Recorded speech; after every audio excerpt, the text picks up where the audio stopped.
Realizing that you are not your thoughts is not enough. There's still more to be realized. Seeing that you are not your thoughts, specifically this I thought, the me that you believe to be. It's very powerful to see that you are not this me that you believe to be. And yes, this can very well be the end of suffering. For most, it's not the end of suffering.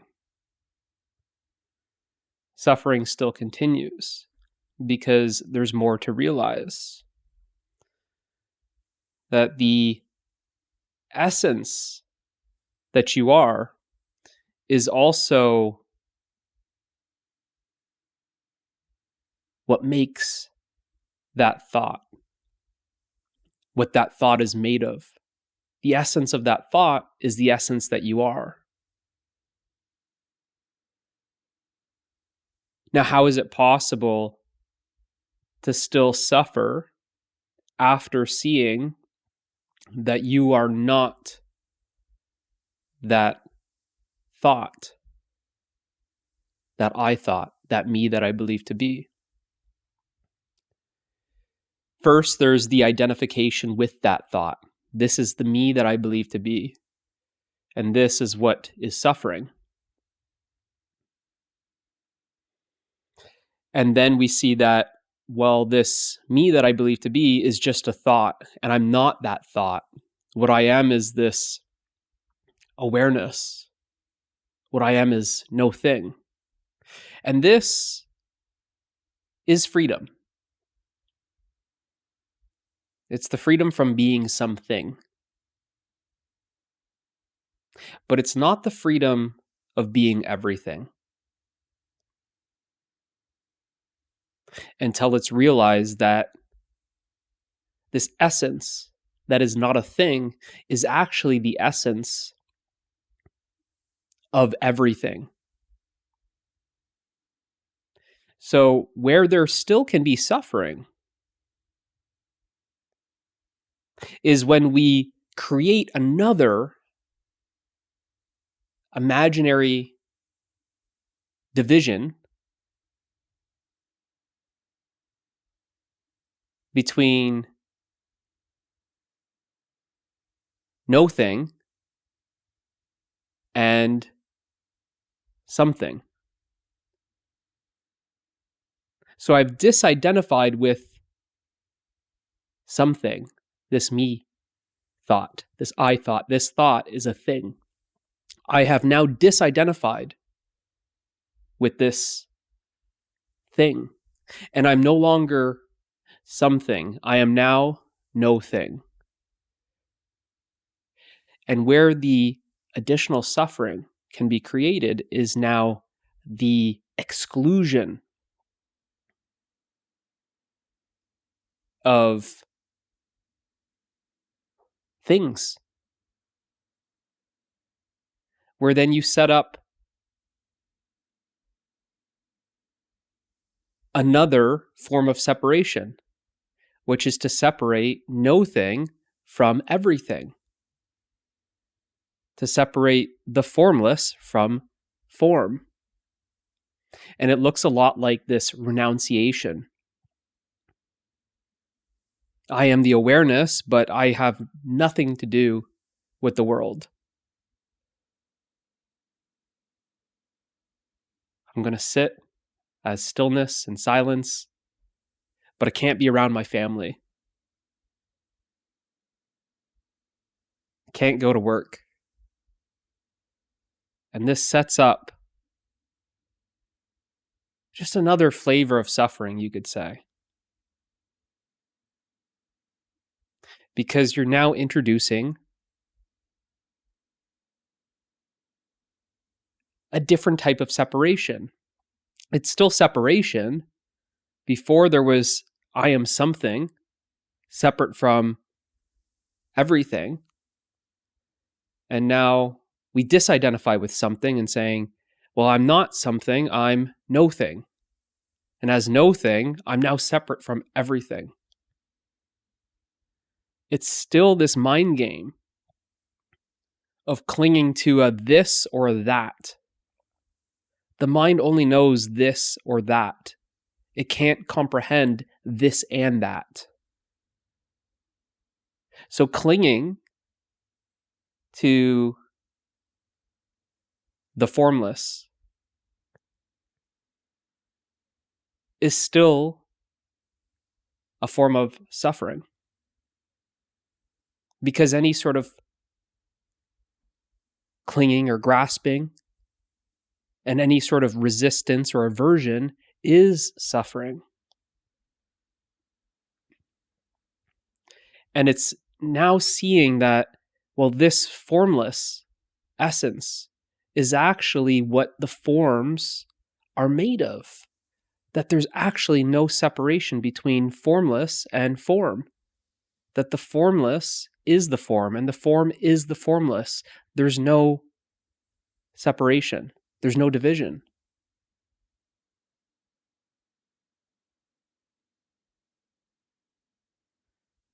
But when we disidentify from the thought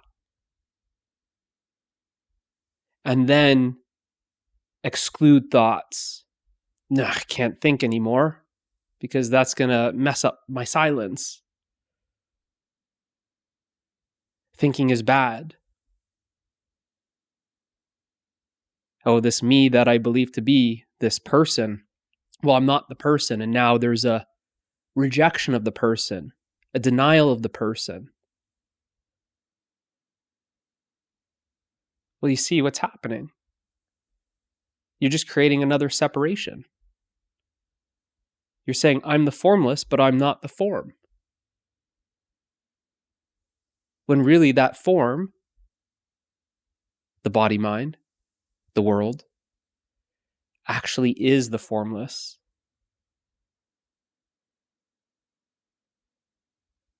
When we create this separation, we're still creating a me and another.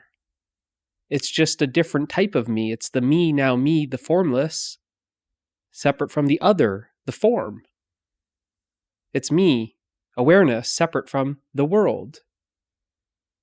It's me, the witnessing, separate from the world.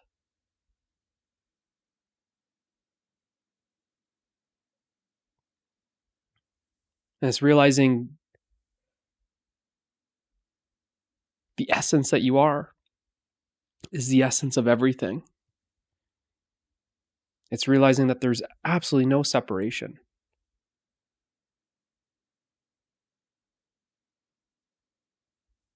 And many don't go this far. That the true journey is a full circle.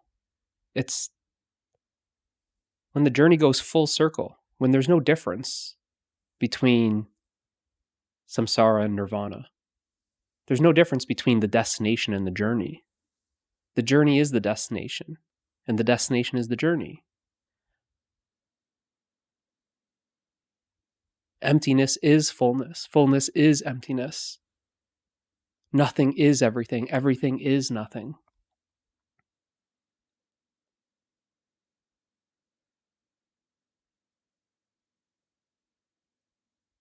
So, if we are now creating this separation and we're now excluding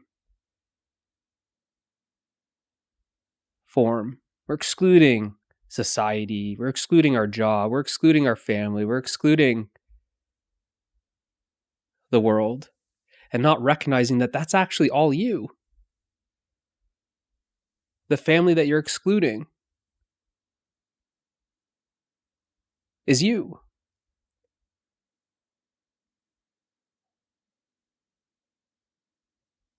The career, the community, the society that you're excluding is you. The world that you're excluding is you. And it's failing to recognize that this formless wholeness that you are. Well, that's what these forms are made of. That's what these forms are appearing in. So the essence that you are actually embraces the mind-body world. The mind-body world are appearing in you. So your true nature has already accepted it. So to reject the mind, the body, or the world would not be true to your nature. That what you truly are is all-inclusive. To try and deny the apparent person, to reject the apparent person, would not be true to your nature. Because yes, the person is an appearance, appearing in you, and you have already accepted the person. You have already included the person, because the person is appearing in you, the formless essence. The appearance is the form, and that apparent form is appearing in you, the formless essence. So there's no rejection here. What you actually are is unconditional acceptance. It's all-inclusive. So when this is seen, when this is realized, that actually this, what you call this person, this body-mind, this unique expression of what you are, is actually fully embraced.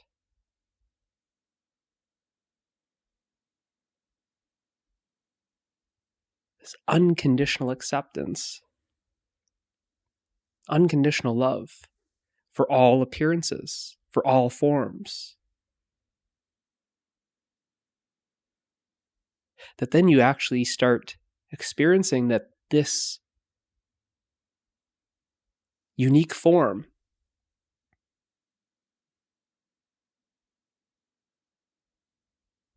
flowers,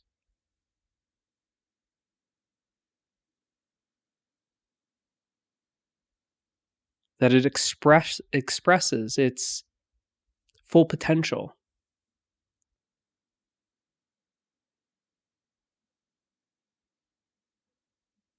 That this full expression is freedom.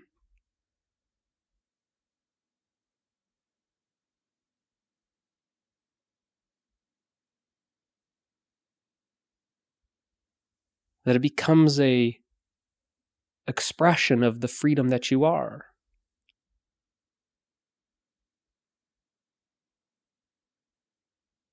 That this apparent person is living in freedom. The freedom that you are. This freedom that you are, it unconditionally allows everything to be free. So to set up this exclusion of the person, this denial of the person, this rejection of the person, this renouncing of the world, would then just be another form of separation. Sure, you'll have the sense of freedom,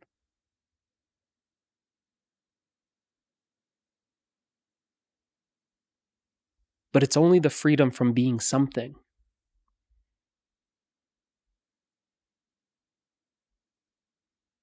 There's a greater freedom, the freedom of being everything.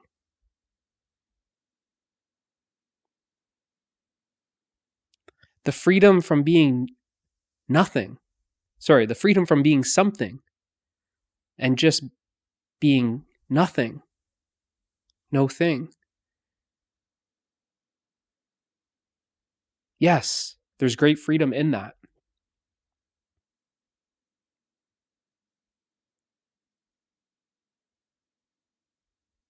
but it's like an empty freedom. It's the freedom of emptiness.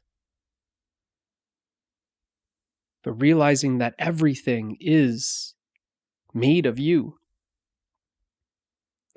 This is the fullness. And this fullness is love. It's the love for everything. Because everything is you. And love is the absence of separation.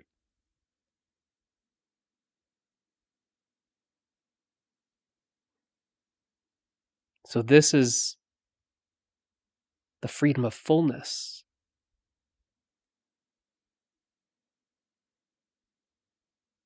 There's a freedom of being no thing while simultaneously being everything.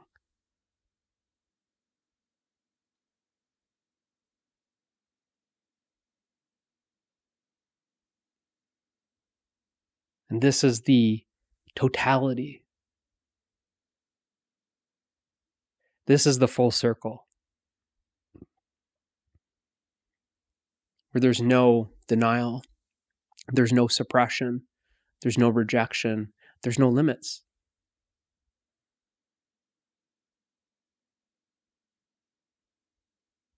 Creating this imaginary separation that I'm just silence, that I'm just stillness, and feel that you have to renounce from the world. Just be alone. It's another limitation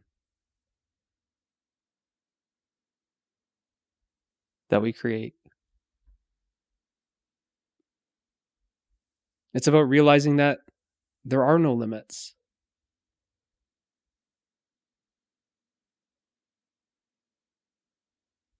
That every limit is self-created. Even that new limit of saying that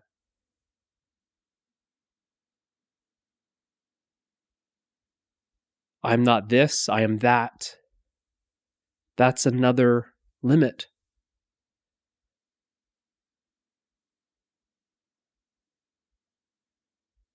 It's about realizing that you are this and that. That's the paradox that the mind can't grasp. It can only grasp this or it can only grasp that. And that clinging is still a form of suffering. The aversion to one thing over another is still suffering. To not cling to anything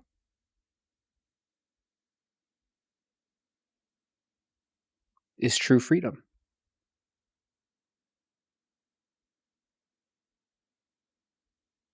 Because even when we realize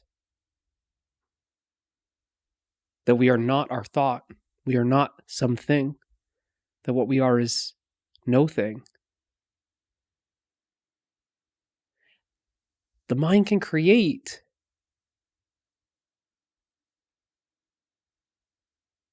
a projection of no thing. It can come up with a concept of what no thing is.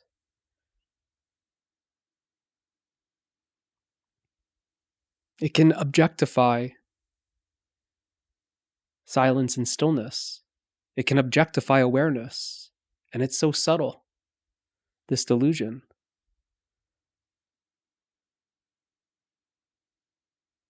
And because it's creating a concept of nothingness or emptiness or formlessness or awareness, it takes that concept or that word to be it. And because it takes the word to be it, it then will conceptualize what you are. And that's why there's still a grasping, because you can only grasp a concept. The mind can only grasp a concept. So even grasping emptiness would be grasping the concept of emptiness. Even grasping the concept of essence or formlessness or awareness. It's a concept, which is why there's a grasping still happening.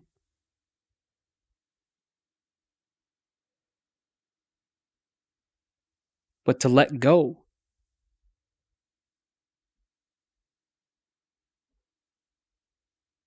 of all concepts,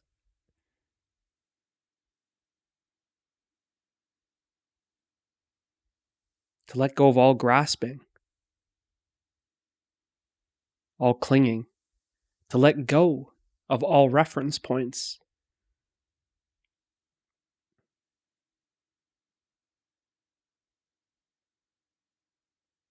Well, that's what you are.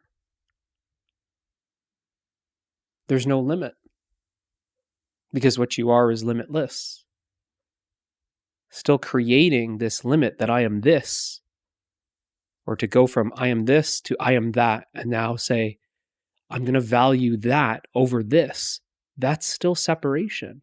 That is exclusion.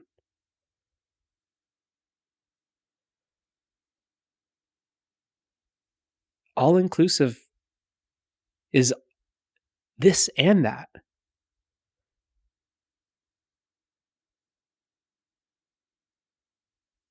It doesn't value formlessness more than form.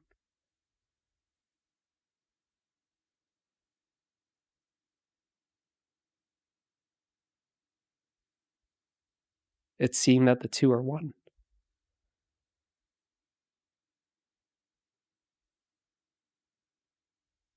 It's not setting up another duality.